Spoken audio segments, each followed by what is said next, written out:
তারেক রহমানের নামে মিথ্যা মামলা প্রত্যাহার হওয়ায় ফুলবাড়ীতে বিএনপির আনন্দ মিছিল। মোহাম্মদ সামিউল ইসলামের পাঠানো রিপোর্টে থাকছে বিস্তারিত।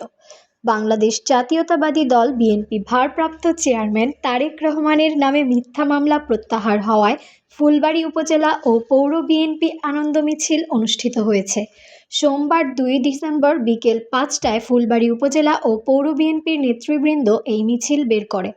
মিছিলে অংশগ্রহণ করেন ফুলবাড়ী উপজেলা বিএনপি, পৌর বিএনপি, যুবদল, স্বেচ্ছাসেবক দল, ছাত্রদল সহ অঙ্গ সহযোগী সংগঠনের নেতৃবৃন্দ।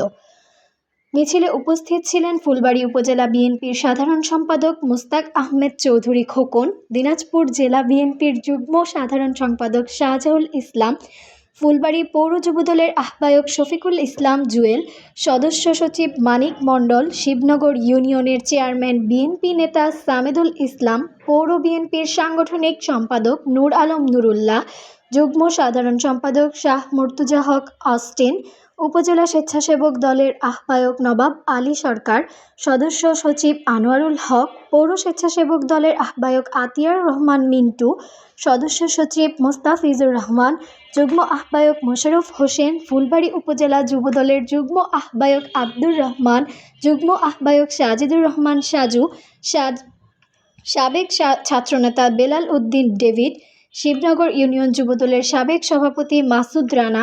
আনন্দ মিছিল শেষে ফুলবাড়ী উপজেলা ও পৌর বিএনপির কার্যালয়ের সামনে সংক্ষিপ্ত আলোচনা সভা অনুষ্ঠিত হয়। আলোচনা সভায় উপজেলা বিএনপির সাধারণ সম্পাদক মুস্তাক আহমেদ চৌধুরী খোকন বলেন, তারেক রহমানের নামে সমস্ত মিথ্যা মামলা প্রত্যাহার করায় আমরা আনন্দ মিছিল বের করেছি। অতি দ্রুত তারেক রহমান বাংলাদেশের মাটিতে ফিরবে। সেদিন বাংলাদেশের মানুষ তাকে বরণ করার জন্য স্বতঃস্ফূর্তভাবে ঢাকায় অবস্থান করবে। ই টেলিভিশন, জেবা ফারিহা।